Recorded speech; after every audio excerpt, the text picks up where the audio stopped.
आज हम देखेंगे हम काली लिनक्स को अपने विंडोज सिस्टम में कैसे इंस्टॉल कर सकते हैं। तो मैंने यहाँ पे काली लिनक्स की ऑफिशियल वेबसाइट खोल के रखी है, दैट इज kali.org। और यहाँ पे हमें काली के बारे में कुछ डिटेल्स यहाँ पे प्रोवाइड करा रहे हैं। So Kali Linux is a open source Debian based Linux distribution geared towards various information security tasks such as penetration testing, security research, computer forensics and reverse engineering। So Kali Linux एक तरीके का Debian based Linux operating system है जो सिर्फ hacking के लिए design किया गया है। इसकी तरह और भी ऑपरेटिंग सिस्टम है like parrot OS, black arch, but this is the most popular hacking distribution out there.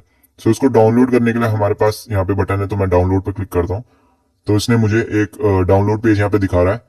अलग अलग प्लेटफॉर्म के लिए हम यहाँ पे काली को इंस्टॉल कर सकते हैं। इंस्टॉलर इमेजेस, बेयर बोन अगर हमें करना है, मान लो आप अपने सिस्टम में सिर्फ काली ही चलाना चाहते हो as a main operating system, तो आप उसको बेयरबोन यहाँ पे इंस्टॉलेशन कर सकते हो यूजिंग दीज इमेजेस। फिर वर्चुअल मशीन्स के रिगार्डिंग हमारे पास यहाँ पे कुछ इमेजेस हैं, ठीक है, जिसको हम अभी देखेंगे।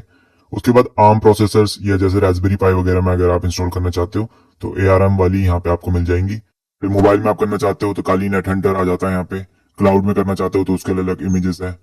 फिर डॉकर कंटेनर वगैरह में आप करना चाहते हो तो उसके लिए अलग इमेजेस है। लाइव बूट करना चाहते हो इन अ पेन ड्राइव कि आप उसमें बूट कर सको लाइव और वो सिर्फ पेन ड्राइव में चलेगा, so that also you can do. और उसके अलावा लास्ट टाइम पे WSL, so this is Windows सब सिस्टम फॉर लिनक्स। तो आप अपने विंडोज मशीन से काली लिनक्स को चला सकते हो, ठीक है। बट जो हम यहाँ पे यूज करेंगे वो है वर्चुअल मशीन्स का, जो कि बहुत पॉपुलर तरीका है, तो मैं रिकमेंडेड में जाता हूँ यहाँ पे। तो मेरे पास यहाँ पे कुछ प्री बिल्ड वर्चुअल मशीन्स है, ठीक है। तो 64 बिट और 32 बिट के लिए मेरे पास 32 बिट के सिस्टम काफी पुराने हो गए हैं, लेकिन अगर आपके पास 32 बिट का सिस्टम है तो आप इसको भी डाउनलोड कर सकते हो यहाँ से। वर्चुअल बॉक्स है, VMware है और QEMU है, यहाँ पे आपको ऑप्शंस मिल जाते हैं। हम 64 बिट में जाएंगे और यहाँ पे हमारे पास वर्चुअल बॉक्स, VMware, Hyper-V और QEMU के ऑप्शंस हैं, ठीक है। तो मैं यहाँ पे वर्चुअल बॉक्स वाला यूज करूंगा। उसके लिए मैं यहाँ पे दबा देता हूँ इसको, ठीक है। यहाँ पे डाउनलोड लिंक है, 3.1 GB का ये। और अगर आप इसे सेव करोगे तो डाउनलोड स्टार्ट हो जाएगा। मैंने ऑलरेडी कर रखा है तो मैं इसको कैंसिल कर लेता हूँ। अब इसको चलाने के लिए आपको वर्चुअल बॉक्स की जरूरत होगी, तो वर्चुअल बॉक्स की वेबसाइट आपको यहाँ पे मिल जाएगी, virtualbox.org, ठीक है। तो ये एक वर्चुअलाइजेशन सॉफ्टवेयर है। इसका मतलब ये होता है कि आप अपने मेन सिस्टम में एक दूसरा ऑपरेटिंग सिस्टम चला सकते हो इन लेमन टर्म्स। तो मैं डाउनलोड पर क्लिक करूंगा और यहाँ पे मेरे पास कुछ डाउनलोड्स के ऑप्शन आ रहे हैं। तो अगर मेरा विंडोज मशीन है तो मैं उसके लिए करूंगा, मैक ओएस है तो उसके लिए अलग है, ठीक है। तो मेरे पास विंडोज है तो मैं इस पर क्लिक कर लेता हूँ और यहाँ पे एक एप्लीकेशन फाइल या exe फाइल डाउनलोड करेगा जो कि सेटअप फाइल होगी। उसका आप जैसे नॉर्मली आप अपनी सेटअप फाइल इंस्टॉल करते हो विंडोज में, वो आप कर सकते हैं। So that's not a big problem. अब आपके पास जब डाउनलोड कर लोगे आप काली की और उसकी सेटअप फाइल, तो यहाँ पे आपको ऐसे ही एक फाइल दिखेगी, 7-zip फाइल है ये। तो मैं इसको राइट क्लिक करूंगा तो यहाँ पे मेरे पे 7-zip का ऑप्शन आ रहा है और मैं करूंगा एक्सट्रैक्ट हेयर, ठीक है। तो अभी एक्सट्रैक्ट करेगा इसको मेरे सिस्टम पे वहीं पे डाउनलोड। अगर आपका 7-zip नहीं तो आप उसको इंस्टॉल कर सकते हो। गूगल करना एंड यहाँ पे लिखना 7-zip डाउनलोड, ठीक है। तो यहाँ पे जो पहला लिंक आएगा डाउनलोड बटन, डाउनलोड मिल जाएगा यहाँ पे। तो exe 64 बिट विंडोज के लिए यहाँ से इसको डाउनलोड करके इंस्टॉल कर लेना, काफी इजी, कोई दिक्कत नहीं होगी इसमें। और अभी एक्सट्रैक्शन चल रहा है यहाँ पे। जैसे ही खत्म होता है फिर हम आगे प्रोसीड करते हैं। Alright, so the extraction is complete now. और यहाँ पे हमारे पास एक फोल्डर एक्सट्रैक्ट हुआ है। तो अगर मैं इसे खोलूं तो मेरे पास यहाँ पे दो फाइल दिखा रहा है, एक VDI फाइल है और एक वर्चुअल बॉक्स मशीन फाइल यहाँ पे दिखा रहा है, ठीक है। तो अब इसको इंस्टॉल कर यूज कैसे करेंगे हम, तो मैं वर्चुअल बॉक्स खोल लेता हूँ पहले अपना, ठीक है। ऑलराइट, सो ये मेरा वर्चुअल बॉक्स खुल गया है।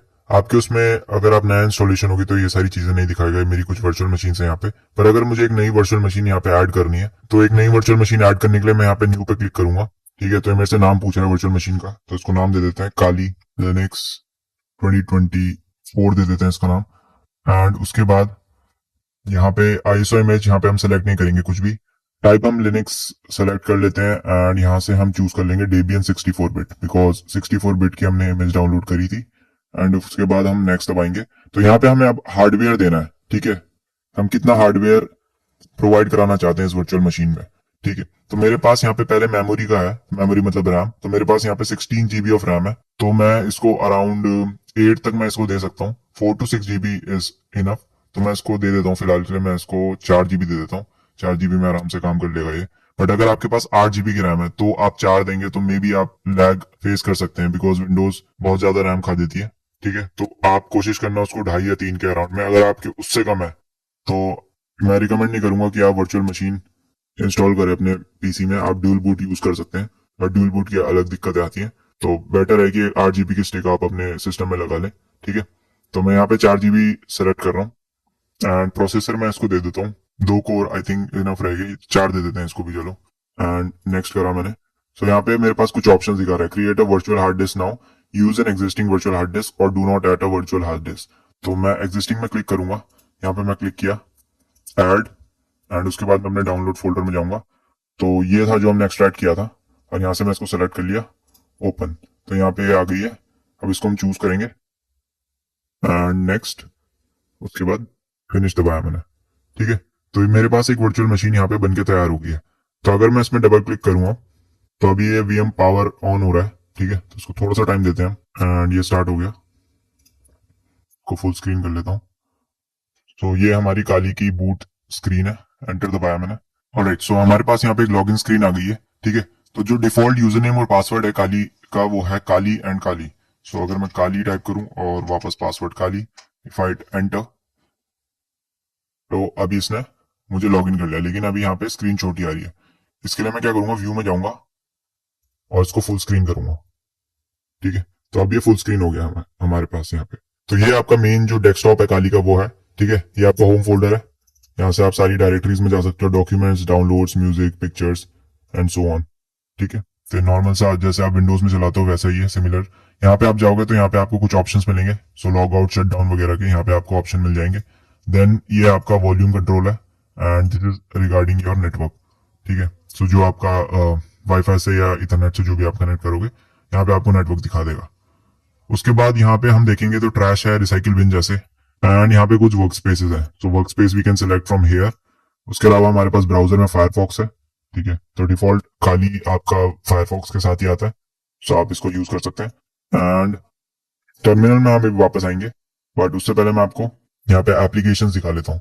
ठीक है, तो काली का मेन जो एडवांटेज है वो उसकी एप्लीकेशंस ही हैं। इसमें प्री इंस्टॉल टूल्स आते हैं बहुत सारे, आई थिंक 600-700 प्लस इसमें टूल्स आते हैं जो इनबिल्ट आते हैं काली के साथ। ठीक है, तो यहाँ पे आप अलग अलग चीजों के आपको अलग अलग टूल्स मिल जाएंगे। तो ऑल एप्लीकेशन में जाऊंगा तो हर तरीके के एप्लीकेशन मुझे यहाँ पे दिखा देगा, बट यहाँ पे कुछ कैटेगराइजेशन इन्होंने कर रखी है। सो इन्फॉर्मेशन गैदरिंग के लिए जो टूल्स यूज हो रहे हैं, लाइक डीएनएस एनालिसिस के लिए अलग टूल्स हैं इसमें, आईडीएस आईपीएस आइडेंटिफिकेशन के लिए, लाइव होस्ट आइडेंटिफिकेशन, वैसे एमास है, डिमिट्री है, आईकी स्कैन है for your VPN and points. ठीक है, लीजन है यहाँ पे, and so on. So vulnerability analysis के लिए सेम वैसी टूल है। वेब एप्लीकेशन अगर आपको एनालिसिस करना है उसको, तो बबसुइट एक बहुत फेमस टूल है अगर आपको वेबसाइट हैक करनी है। ठीक है, कॉमिक्स करके एक और टूल है जो आई थिंक आपका ओएस कमांड इंजेक्शन को एक्सप्लोइट करने का यूज होता है। ठीक है, वैसी एसक्यूएल मैप है, ये बहुत फेमस टूल है फॉर ऑटोमेटिंग एसक्यूएल इंजेक्शन। यहाँ पे लिखा हुआ भी आ रहा है, automated SQL injection tool. WP scan है, इसका हम पहले यूज कर चुके हैं अगर आपने मेरी वर्डप्रेस वाली वीडियो देखी होगी। And after that we have database assessment. उसके बाद पासवर्ड अटैक्स के लिए अलग अलग यहाँ पे हमारे पास टूल है, हाइड्रा, जॉन, मेडूसा। ठीक है, वायरलेस अटैक अगर आपको करना है, सो वाईफाई, फन क्रैकर और पिक्सी WPS, रीवर वगैरह, ये आपको वाईफाई हैकिंग के काम आते हैं। रिवर्स इंजीनियरिंग के लिए कुछ यहाँ पे टूल्स हैं। एक्सप्लॉइटेशन के लिए यहाँ पे बहुत फेमस टूल है हमारे पास, मेटास्प्लॉइट फ्रेमवर्क, जिसको हम देखेंगे इस कोर्स में आगे। एंड स्निफिंग एंड स्पूफिंग, तो इसके लिए हमारे पास एटरकैप है, एंड MITM प्रॉक्सी है, रिस्पॉन्डर है हमारे पास। ठीक है, पोस्ट एक्सप्लॉइटेशन मतलब जब आपने एक्सप्लॉइट कर लिया उसके बाद आप क्या क्या कर सकते हो, तो मिमी कैट्स, नेटकैट की कंप्लीट वीडियो मैंने बना रखी है, तो अगर किसी को वो देखनी है तो वो देख सकता है। एंड पावरशेल एम्पायर है, स्टार किलर है। Starkiller is a GUI of PowerShell Empire only. और फोरेंसिक्स के कुछ टूल हैं, ऑटोप्सी बहुत फेमस टूल है। एंड रिपोर्टिंग के कुछ यहाँ पे हमें चेरी ट्री मिल जाता है, अगर हमें रिपोर्ट्स वगैरह लिखनी है, नोट टेकिंग करनी है, तो cherry tree is a good option. और सोशल इंजीनियरिंग टूल किट यहाँ पे सोशल इंजीनियरिंग टूल्स में हमें दिख जाती है। तो बेसिक से टूल है काली के, धीरे धीरे हम सबको देखेंगे, बट अभी मैं आपको बता देता हूँ बस नॉर्मल से, आपको मैं ओवरव्यू दे रहा हूँ काली का कि आप कैसे कर सकते हो। नॉर्मल है, यहाँ पे सेटिंग्स में जाओगे, अलग अलग तरह की सेटिंग्स के आप छेड़खानी कर सकते हो। ठीक है, so this is all normal. अब जो मेन चीज जो काली में यूज होती है किसी भी लिनक्स डिस्ट्रीब्यूशन में वाइल हैकिंग यूज होती है, दैट इज टर्मिनल। सो अगर मैं यहाँ पे क्लिक करूँ तो ये मुझे टर्मिनल स्पॉन करके देगा। नाउ इसको मैं थोड़ा बड़ा कर लेता हूँ। ठीक है, तो बड़ा करने के लिए यहाँ पे कीबोर्ड शॉर्टकट होता है, कंट्रोल शिफ्ट और प्लस। तो अगर आप इसको दबाएंगे तो ये आपका स्क्रीन यहाँ पे जूम हो जाएगी या बड़ी हो जाएगी। ठीक है, तो यहाँ पे कुछ चीजें दिखा रहा है मुझे, तो काली एंड काली। सो ये मेरा यूजर नेम है जो कि है काली, एंड मेरा होस्ट नेम का नाम भी है काली, मतलब सिस्टम का नाम भी काली है, और जो यूजर यहाँ पे अभी यूज हो रहा है वो है काली। अगर मैं कोई और यूजर यूज करूं, जैसे कि sudo, मैं यहाँ पे sudo डालता हूँ, और तो यहाँ पे मैंने रूट यूजर में स्विच कर लिया है। तो यहाँ पे अभी मेरा यूजर नेम है रूट, और जो मेरा होस्ट नेम है अभी जो सिस्टम का नाम है वो काली है। ठीक है, तो इससे एग्जिट लेते हैं। तो बेसिकली कुछ कमांड्स होते हैं, अगर जैसे क्लियर करनी है स्क्रीन के, तो मैं लिनक्स के कमांड में डिटेल नहीं जाऊंगा, बस मैं ये टर्मिनल बता रहा हूँ। अब टर्मिनल का यूज करने का मतलब ये है कि एक होता है आपका GUI, ग्राफिकल यूजर इंटरफेस, जो कि आप यहाँ पे क्लिक करके सारी चीजें कर सकते हो। जैसे मैं अगर यहाँ पे सेटिंग्स में क्लिक करूँ तो मेरे पास यहाँ पे चीजें खुल गई। ठीक है, या फिर मैं यहाँ पे क्लिक करूँ एंड ओपन फोल्डर करूँ तो मेरे पास डॉक्यूमेंट्स में यहाँ पे मैं चला गया। लेकिन अगर ये काम मुझे किससे करना है, टर्मिनल से करना है या कमांड लाइन से करना है, तो उसके कुछ कमांड्स होते हैं। जैसे मैं अभी डॉक्यूमेंट्स में गया था, सेम मैं कमांड लगाऊंगा CD और चेंज डायरेक्टरी, और डॉक्यूमेंट्स में गया मैं, तो यहाँ पे मैंने डॉक्यूमेंट के अंदर जो भी चीजें हैं वो मैं इनको देख सकता हूँ।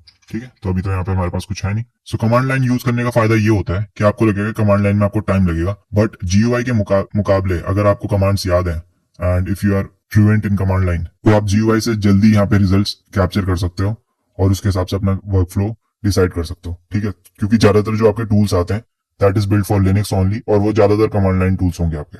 जैसे मेटास्प्लॉइट भी आप देखते हो या nmap देखते हो। सो nmap का एक zenmap करके है GUI, लेकिन मोस्टली जो आप टूल्स देखोगे, चाहे वो nmap हो, चाहे वो मेटास्प्लॉइट फ्रेमवर्क हो, MSF कंसोल, उसके लिए हम कमांड लगाते हैं। तो सारी चीजें हम क्या कर रहे हैं, कमांड लगा के कर रहे हैं। ठीक है, तो this is the power of terminal. तो अगर आपको हैकिंग में आगे बढ़ना है, so you have to be familiar with the terminal, क्योंकि सारा काम इसी में होता है। ठीक है, तो आई होप आपको ये वीडियो समझ में आई होगी। सो इसी बात पे इस वीडियो को कंक्लूड